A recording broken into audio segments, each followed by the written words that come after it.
September মাস থেকে black listed হয়ে যাবে একাধিক সিম কার্ড। চালু হচ্ছে একটা নতুন নিয়ম, কাদের কাদের সিম বন্ধ হচ্ছে, কেনই বা তা বন্ধ হচ্ছে। আপনার সিম বন্ধ হবে না তো জানেন বিস্তারিত স্বল্প সময়।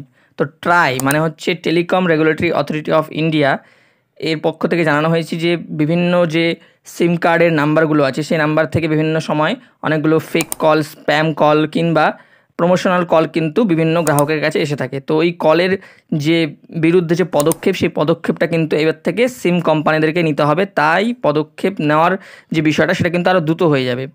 গভর্নমেন্ট থেকে জানানো হয়েছে যে এই যে সিম কার্ডগুলো কাদের কাদের বন্ধ হচ্ছে, তো সেই বিষয়ে একটা বিস্তারিত আমি বলছি। দেখো, বেসিক্যালি কেউ যদি তার সিম কার্ড দিয়ে বা সিম কার্ডের সেই নাম্বারটা দিয়ে যদি কোনো প্রমোশনাল কাউকে কল করে কিংবা ফেক কল করে কিংবা স্প্যাম কল করে, ঠিক আছে, তার নাম্বারটা কিন্তু বেসিক্যালি 2 বছরের জন্য ব্ল্যাক লিস্টেড হয়ে যাবে।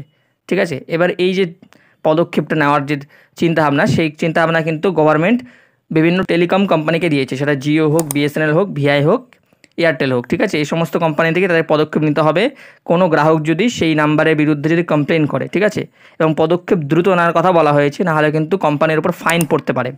ঠিক আছে, তো অবশ্যই তোমরা দেখবে যে তোমাদের যে নাম্বারটা আছে সেটা দিয়ে কেউ যাতে মিসইউজ না করে, যাতে করে তোমাদের নাম্বারটা কিন্তু সাসপেন্ড না হয়ে যায় 2 বছরের জন্য, নাহলে কিন্তু অনেকটা মুশকিল হয়ে যাবে।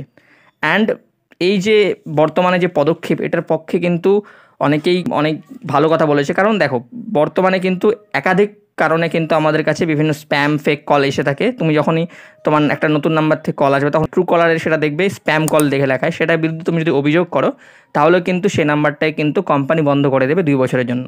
তো অবশ্যই তোমরা চিন্তা ভাবনা রাখবে যে তোমরা যাতে কোনো প্রমোশনাল কল কাউকে না করো, অ্যান্ড কোনো রকমের যাতে কোনো তোমার নাম্বার দেন মিসইউজ না হয়, নাহলে কিন্তু তোমার নাম্বারটা কিন্তু 2 বছরের সাসপেন্ড হতে পারে। এবং এই যে পদক্ষেপ, এটা কিন্তু সেপ্টেম্বর মাস থেকেই নেওয়া হবে। তো আশা করি ভিডিওটা একটা বিস্তারিত আলোচনা তোমাদেরকে বললাম। এরকম আরও আপডেটিং নিউজ পাওয়ার জন্য কিন্তু চ্যানেলটাকে অবশ্যই সাবস্ক্রাইব করে রাখবে। এখানে কিন্তু তোমরা সবসময় নতুন নতুন আপডেটেড নিউজ কিন্তু পেয়ে যাবে। Thank you.